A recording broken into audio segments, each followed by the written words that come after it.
Hey guys, welcome to job aspirants YouTube channel.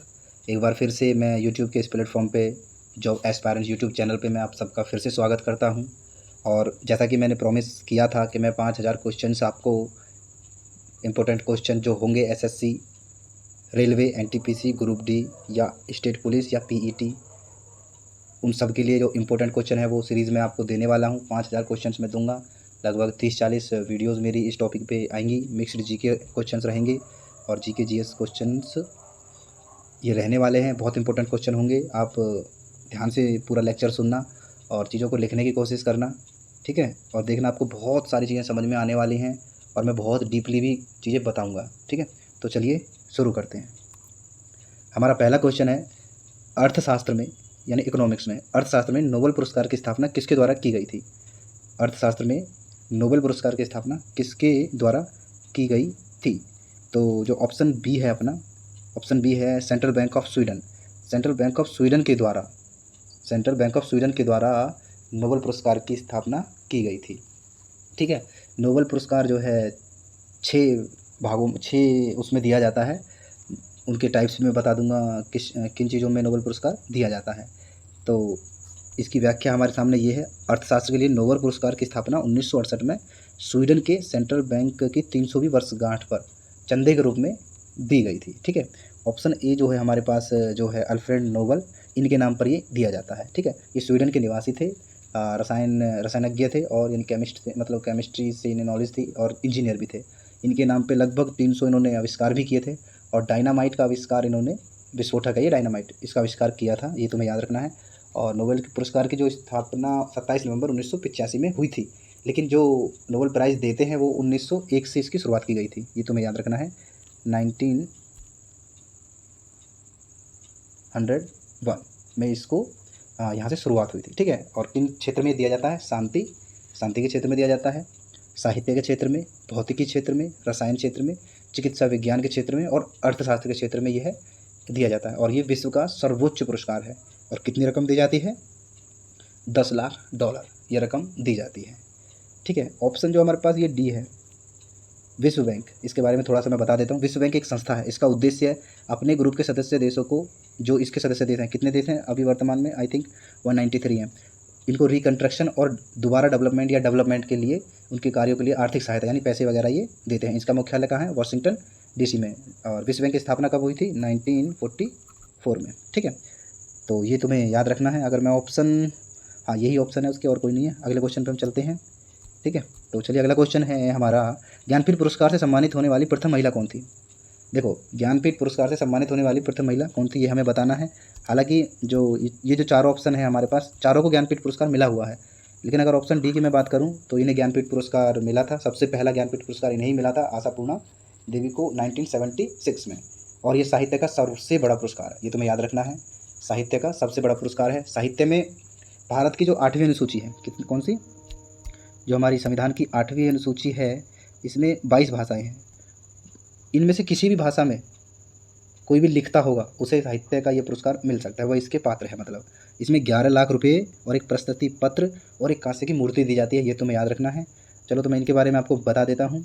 Ashapurna देवी को 1976 में मिला था साहित्य के लिए, ठीक है। सर्वोच्च पुरस्कार है ये, मैं तुम्हें बता ही दिया। 1976 में इन्हें ये पुरस्कार मिला था, ठीक है। और महादेवी वर्मा जो ऑप्शन ए है, इनकी बात की जाए तो, एक सेकंड मैं पेन ले लेता हूँ। ओ माय गॉड, एक सेकंड। अगर मैं पेन ले लेता हूँ तो महादेवी वर्मा को 1982 में मिला था ये ज्ञानपीठ पुरस्कार। और ऑप्शन बी है हमारी अमृता प्रीतम, इनको भी 1982 में ही मिला था, ठीक है। 1996 में इनको मिला था, ऑप्शन सी को, महाश्वेता देवी जी को। और सबसे पहला किन्हें मिला था? 1976 में आशापूर्णा देवी जी को, ठीक है। तो ये तुम्हें याद रखना है। बाकी सारी डिटेल्स मैंने बता दी हैं। इसमें 11 लाख रुपए मिलते हैं, ये याद रखना है, ठीक है। तो चलिए चलते हैं हम नेक्स्ट क्वेश्चन पे। ये इसकी डिटेल्स होंगी, मैंने यहाँ पहले ही ऑलरेडी बता दी है, तो इसे तुम देख लेना। हम चलते हैं अपने तीसरे क्वेश्चन पर। 10 क्वेश्चन है, ज़्यादा क्वेश्चन नहीं है। देखो, ये क्वेश्चन जो है ये 2017 में एमटीएस में पूछा गया था। तो ये इस क्वेश्चन पे मत जाना कि इसमें है या अभी वर्तमान का क्वेश्चन नहीं है, 2017 में पूछा गया था। तो क्योंकि मैं मिक्स क्वेश्चन और स्टैटिक जी के जीएस वगैरह की वीडियो लाया हूँ, तो मुझे ये क्वेश्चन शामिल करना जरूरी लगा, तो मैंने इसे शामिल किया है, ठीक है। संयुक्त राष्ट्र संघ का नया महानिदेशक किसे चुना गया है? उस समय चुना गया है या हम कहें कि वर्तमान में संयुक्त राष्ट्र संघ का महानिदेशक कौन है? तो जो ऑप्शन ए है एंटोनियो गुटेरस। एंटोनियो गुटेरस जो हैं ये पुर्तगाली हैं। ये ऑप्शन ए एंटोनियो गुटेरस, ये वर्तमान में भी संयुक्त राष्ट्र संघ के महानिदेशक हैं। ठीक है, ये तुम्हें याद रखना। इसकी अवधि कितनी होती है? 5 वर्ष, या कोई अपरिहार्य कार्य स्थिति आ जाती है मान लो तो ये इसे आगे भी बढ़ाया जा सकता है, वरना तो 5 साल की इसकी होती है। ये इनकी लास्ट शायद लास्ट चल रहा होगा इनका 5 साल का, या फिर बढ़ा सकते हैं। ठीक है, वो बाद की बात है। और इन्हें कब ये पद मिला था? 1 जनवरी 2017 को ही इन्हें पद मिला हुआ था। और ये 9वें नंबर के हैं, ये याद रखने वाली बात है। ये 9th नंबर के संयुक्त राष्ट्र संघ के महानिदेशक हैं। 24 अक्टूबर 1945 को संयुक्त राष्ट्र संघ का गठन हुआ था। ठीक है, ये तुम्हें याद रखना है। और हाँ, एंटोनियो गुटेरस जो थे प्रधानमंत्री भी रह चुके हैं पुर्तगाल के 1995 से 2002 तक, ये तुम्हें याद रखना है। ठीक है, और इसके प्रथम महासचिव की अगर हम बात करें, महानिदेशक की बात करें हम पहले वाले की, तो वो थे, उनका नाम था जैब करके नाम था। हाँ, ग्लैडविन जैब उनका नाम था, मुझे याद आ गया। ग्लैडविन जैब इनके पहले महानिदेशक थे। 8वें जो महानिदेशक थे, जो हमारा ऑप्शन बी है, बान की मून। ऑप्शन बी हमारा दिख रहा होगा आपको, जो बान की मून है, ये शशि थरूर के प्रतिद्वंदी थे। ये 8वें नंबर के थे। ठीक है, बान की मून ये 8वें नंबर के जो है बने हुए थे। उनके बाद हमारे कौन? ये एंटोनियो गुटेरस बने।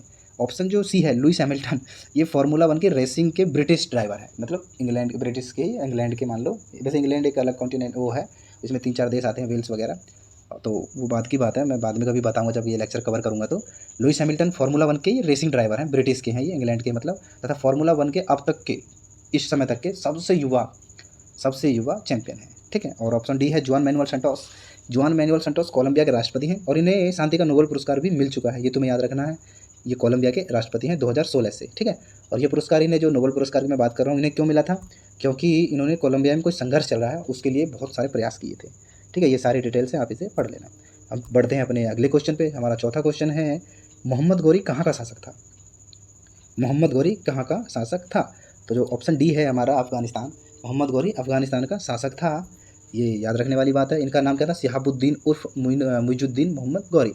11वीं शताब्दी में अफगानिस्तान का पहले सेनापति था। ठीक है, गौरी वंश का ही सेनापति था। गौरी वंश का या गौरी सल्तनत का ही ये क्या बोलते हैं, सेनापति था।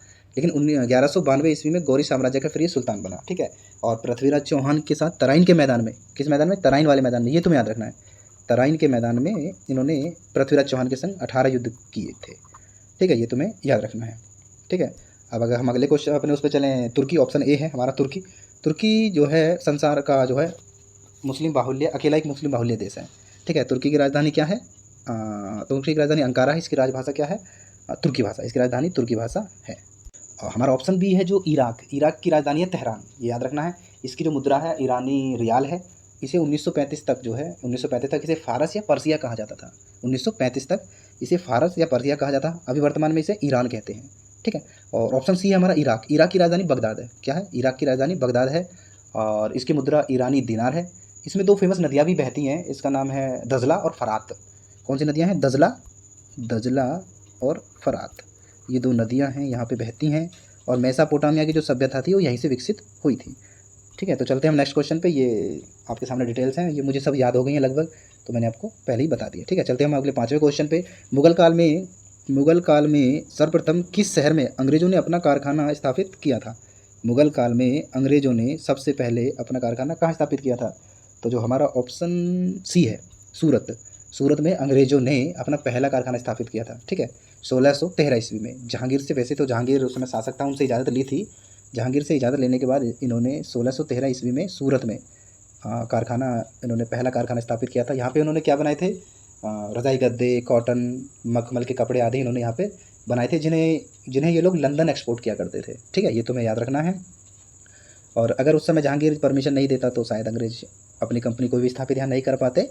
ठीक है, तो ये 1613 ईस्वी में जहांगीर के ऑर्डर पे ही, इजाज़त लेने के बाद ही इन्होंने यहाँ पे सूरत में अपना कारखाना स्थापित किया था। और हाँ, ईस्ट इंडिया कंपनी जो 31 दिसंबर 1600 को आई थी, या उसकी स्थापना 1600 ईस्वी में हुई थी। ठीक है, ऑप्शन जो ए है हमारा मद्रास, ये ऑप्शन ए मद्रास है। मद्रास का जो वर्तमान नाम तमिलनाडु है। ठीक है, और हाँ, आज़ादी से पहले मद्रास ये प्रेसिडेंसी हुआ करता था। ठीक है। 1968 के बाद इसका नाम बदलकर तमिलनाडु किया गया, ये तुम्हें याद रखना है। और इसके जो मुख्यमंत्री हैं, इसके मुख्यमंत्री एम के स्टालिन हैं और इसके गवर्नर रविंद्र नारायण रवि हैं। ठीक है। हम ऑप्शन अगर बी पे चल रहे हैं, कलकत्ता पश्चिम बंगाल की राजधानी है, हुगली नदी पर ये स्थित है। ठीक है, ये तुम्हें याद रखना है। और दूसरा सबसे बड़ा महानगर है ये, दूसरा सबसे बड़ा महानगर है। पहला सबसे बड़ा महानगर कौन सा है? मुंबई। ठीक है, ये तुम्हें याद रखना है। और महलों का शहर भी कलकत्ता को कहा जाता है, आनंद का शहर भी कलकत्ता को ही कहा जाता है। ठीक है, ये पश्चिम बंगाल की राजधानी है, ये मैंने तुम्हें बता ही दिया। और हाँ, यहाँ पर 5वां सबसे बड़ा बंदरगाह है। और हाँ, बंदरगाह से मुझे एक बात याद आई, यहाँ पे अभी एक पोर्ट का नाम चेंज किया है जिसका नाम श्यामा प्रसाद मुखर्जी रखा गया है। ये करंट अफेयर्स में है, ये तुम्हें याद रखना है। ठीक है, अगर हम ऑप्शन डी की बात करें, मुंबई भारत का सबसे बड़ा शहर मुंबई है, सॉरी भारत का सबसे बड़ा महानगर मुंबई है, सॉरी भारत का सबसे बड़ा महानगर क्या है? मुंबई है। इसे भारत का प्रवेश द्वार यानी एंटर गेट भी कहते हैं। इसका पुराना नाम बम्बई था, ये मैं कई बार बता चुका हूँ। यह महाराष्ट्र की राजधानी भी है। ठीक है, और इसे भारत की आर्थिक राजधानी भी कहा जाता है। यहाँ पर बहुत बड़ी बड़ी कंपनियाँ भी स्थित हैं, जैसे भारतीय रिजर्व बैंक है, मुंबई स्टॉक एक्सचेंज भी है, आपने सुना होगा कई बार इसके बारे में, और नेशनल स्टॉक एक्सचेंज भी है। तो ये सारी कुछ कंपनियाँ हैं यहाँ पर। ठीक है, हम अगले क्वेश्चन पर चलते हैं। डिटेल आने वाली है, डिटेल आप देख लेना। ठीक है, ये तो मैंने पहले ही बता दी है। इसका PDF चाहिए तो आपको मैं PDF अपने टेलीग्राम पे डाल दूंगा, और टेलीग्राम का लिंक आपको मैं डिस्क्रिप्शन में दे दूंगा। ठीक है, हमारा अगला क्वेश्चन है, झूठ का पता लगाने के लिए इस्तेमाल किए जाने वाले उपकरण के रूप में जाना जाता है किसको? पॉलीग्राफ। जो हमारा ऑप्शन ए है polygraph, option A polygraph. Polygraph यह एक ऐसी मशीन है, इसका उपयोग झूठ पकड़ने के लिए किया जाता है। ठीक है, जब किसी अपराध का पता लगाना हो इसका उपयोग किया जाता है। इसकी खोज किसने की थी? इसकी खोज की थी जॉन अगस्टस्य ने 1921 में, 1921 में इसकी खोज हुई थी। ठीक है, इसे लाई डिटेक्टर भी कहते हैं। ठीक है, पता कैसे चलता है? जैसे हार्ट रेट जो हमारा वो होता है, कैदी है जो भी है, अपराधी जो भी है, उसकी हार्ट रेट वगैरह, ब्लड प्रेशर वगैरह, इन चीज़ों को परखा जाता है। तब ये मशीन बता देती है कि व्यक्ति झूठ बोल रहा है या सच बोल रहा है। ठीक है, तो अगर हम ऑप्शन बी की बात करें, पायरोमीटर की, तो इसका उपयोग पता है बहुत अधिक तापमान को मापने के लिए किया जाता है। आपने अक्सर देखा होगा कोरोना काल में लोगों ने टेम्परेचर, तो हमारे माथे पे टेम्परेचर से चेक किया होगा कि इसे बुखार तो नहीं है। वो पायरोमीटर नहीं है, लगता पायरोमीटर जैसा ही है लेकिन वो पायरोमीटर नहीं है। ठीक है, उसके बारे में बता देता हूँ। वो इंफ्रारेड थर्मोमीटर है, थर्मामीटर या थर्मोमीटर था वो। ठीक है, इंफ्रारेड कोरोना काल में इसका यूज़ हुआ था। ठीक है, ये जो पायरोमीटर है इसका उपयोग लगभग 600 डिग्री सेल्सियस से जो ऊपर टेम्परेचर होगा उसमें किया जाता है। ठीक है, पायरो का मतलब क्या होता है? पायरो का मतलब होता है आग, और मीटर का मतलब मापने वाला, यानी आग को मापने वाला, उसके टेम्परेचर को मापने वाला। ये 3 प्रकार के भी होते हैं। ऑप्टिकल पायरोमीटर होता है एक, और एक विकिरण पायरोमीटर होता है, और एक प्रतिरोध पायरोमीटर होता है। ठीक है, ये तुम्हें याद रखना है। हमारा जो ये ऑप्शन सी है, जायरोस्कोप, जायरोस्कोप के बारे में बता देता हूँ। इसे जो कोणीय जो एंगल नापते हैं ना, जैसे झुकाव वगैरह नापते हैं, जैसे जो समुद्र में गहरी वस्तु को खोजते हैं सोनार की मदद से। ठीक है, तो उसमें किस एंगल पे रखी है, किसने कोण पे रखी है, इससे उसको नापा जाता है। ये चुंबकीय जो सुई होती है ना, उससे भी अधिक सूक्ष्म मापी है ये तुम्हें याद रखना है। जैसे इसका उपयोग अक्सर टेलीस्कोप वगैरह में भी होता है। ठीक है, नेविगेशन में भी इसका उपयोग किया जाता है, समुद्री जहाज वगैरह में, या ऊपर के जो हमारे जो वायुयान हैं उनमें भी इसका उपयोग होता है। ऑप्शन डी है हमारा काइमोग्राफ। ये जो है काइमोग्राफ है ना, ये मांसपेशियों के संकुचन आदि की रिकॉर्डिंग करता है। ठीक है, इसका आविष्कार लुडविग ने किया था, जर्मन वैज्ञानिक है, 1840 में, 1840 में।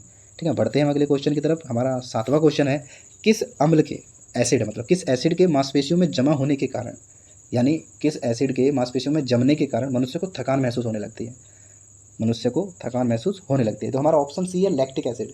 लैक्टिक एसिड है, इसकी वजह से मनुष्य को थकान महसूस होने लगती है।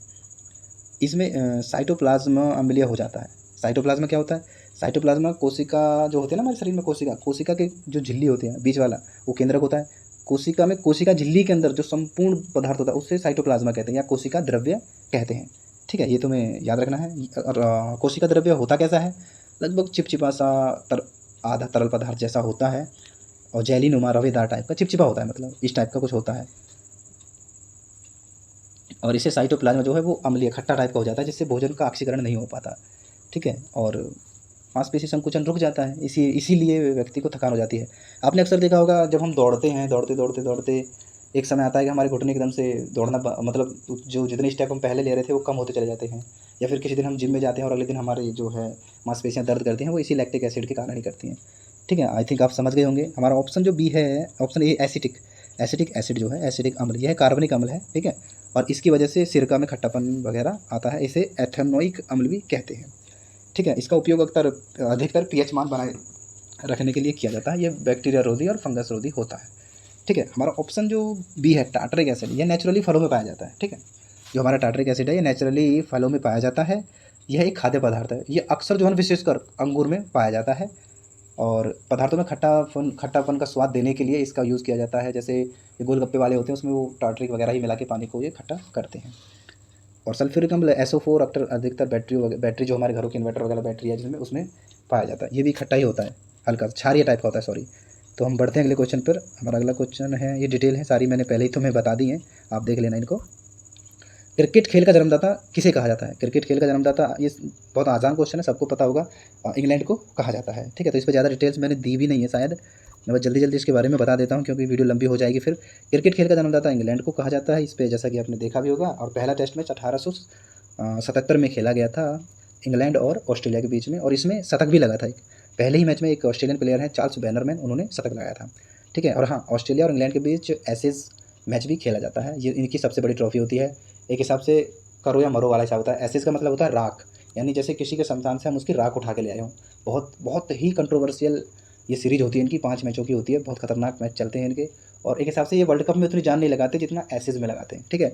तो ये इनकी फेमस सीरीज़ होती है एशेज़, और हर साल ही लगभग ये होती है। ठीक है। और जो हमारा ऑप्शन ए है जापान की राजधानी टोक्यो है, और इसकी राष्ट्रभाषा जो है जापानी भाषा ही है इनकी। और पीएम इनके कौन है? Fumio Kishida. ऑप्शन जो सी है चीन की राजधानी बीजिंग है, और यहाँ के जो अधिकांश लोग हैं वो बौद्ध धर्म के अनुयायी हैं। और इसकी जो मुद्रा है रेनमिनबी है। कागज़ की खोज भी चीन में ही हुई थी। ठीक है। और इसकी जो भाषा है मंदारिन है, जो विश्व की सबसे ज़्यादा बोली जाने वाली भाषा भी है। और अगर हम ऑप्शन डी की बात करें, भारत, देखो अपना प्यारा देश है, इसके बारे में तो सबको सब कुछ पता ही है लगभग, लेकिन मैं इसमें अपने पीएम के बारे में थोड़ा सा बता देता हूँ जो करंट से रिलेटेड है। हमारे जो पीएम थे, प्रधानमंत्री नरेंद्र मोदी जी हैं, इनको कुछ अवार्ड्स मिले हैं, जो बड़े बड़े अवार्ड, जो अपने देश के सर्वोच्च अवार्ड हैं, उन्होंने भारत को नरेंद्र मोदी को मिले हैं। तो मैं उनके बारे में बता देता हूँ। एक अवार्ड मिला था उन्हें अब्दुल अजीज़ अल सऊद, ये सऊदी अरब ने अपना सर्वश्रेष्ठ सिविलियन अवार्ड दिया था गैर मुस्लिम व्यक्ति को। और गाजी अमीर अमीनुल्लाह खां, अफ़गानिस्तान ने ये अवार्ड उनको दिया है। फिलीपींस ने एक अवार्ड दिया था grand collar of the state, ये अवार्ड भी नरेंद्र मोदी जी को मिला हुआ है। और UAE ने एक अवार्ड दिया था, जायद मेडल का अवार्ड इन्होंने दिया था। रूस ने एक अवार्ड दिया है, एंड्रयू अवार्ड करके एक अवार्ड था, वो भी इन्होंने नरेंद्र मोदी जी को दिया है। और स्वच्छ भारत मिशन अभियान के तहत जो bill and Melinda Gates foundation ने ग्लोबल गोलकीपर अवार्ड भी नरेंद्र मोदी जी को मिला है। ठीक है। तो हम बढ़ते हैं हम अगले क्वेश्चन पर। अगला क्वेश्चन हमारा, विश्व में मैदानों का सर्वाधिक विस्तार किस महाद्वीप में है? यानी मैदान इनमें से किस महाद्वीप में सबसे ज़्यादा मैदान है? तो ऑप्शन जो बी है हमारा यूरोप में मैदानी क्षेत्र ज़्यादा है। सर्वाधिक मैदानी क्षेत्र यूरोप महाद्वीप में पाए जाते हैं, क्योंकि महाद्वीप में एक भी मरुस्थल नहीं, यूरोप महाद्वीप में एक भी मरुस्थल नहीं है, और पठार भी बहुत ही कम है। और पठार किसे कहते हैं? पठार कहते हैं सागर तल से या समुद्र तल से 300 से 1000 मीटर से ऊंचे स्थल को पठार कहते हैं। लाइक मैं अभी टाइम तो नहीं है, बना तो देता मैं यहाँ पे। और अगर मैं मरुस्थल की बात करूँ, मरुस्थल किसे कहते हैं? रेगिस्तान या रेगिस्तानी मैदानों को मरुस्थल कहा जाता है, जहाँ पे कटीली झाड़ियाँ टाइप की होती हैं और पानी वगैरह कम होता है, उसे मरुस्थल कहते हैं। ठीक है। और हम अगले क्वेश्चन पे बढ़ेंगे। अब लास्ट क्वेश्चन है हमारा, किस ग्रह को शीत ग्रह कहा जाता है? ये क्वेश्चन बहुत इंपॉर्टेंट होगा, इसकी जो डिटेल्स होंगी उन पर फोकस करना आप। किस ग्रह को शीत ग्रह कहा जाता है? तो जो हमारा ऑप्शन सी है, क्या बोलते हैं, बृहस्पति जो है सौरमंडल का सबसे बड़ा ग्रह है। इसका सबसे ठंडा ग्रह यही है। इसका औसतन तापमान बहुत कम है, लगभग -148 डिग्री सेल्सियस है, ये इतना ठंडा है। अब जो ऑप्शन ए है हमारा, क्या बोलते हैं इसको, बुध, ये सूरज के एकदम नज़दीक है, तो गर्म इससे होना चाहिए था, लेकिन सूरज के नज़दीक होने के कारण ही इसका वायुमंडल ही नष्ट हो चुका है, ये याद रखना है, जिसकी वजह से ये गर्म नहीं है। सबसे गर्म कौन सा है? बृहस्पति। एक कन्फ्यूज़न और होती है इसमें, मैं तुम्हें बता देता हूँ। जो मंगल ग्रह है उसे हम लाल ग्रह भी कहते हैं, तो ये इस कन्फ्यूजन में मत हो जाना कि मंगल को लाल ग्रह कहते हैं तो इसका मतलब ये सबसे गर्म होगा, लेकिन सबसे गर्म कौन सा है? बृहस्पति है, ये तुम्हें याद रखना है। बुध जो है सूरज के एकदम नज़दीक है, जिसकी वजह से इसका वायुमंडल नष्ट हो चुका है। और सबसे गर्म की बात करी जाए तो सॉरी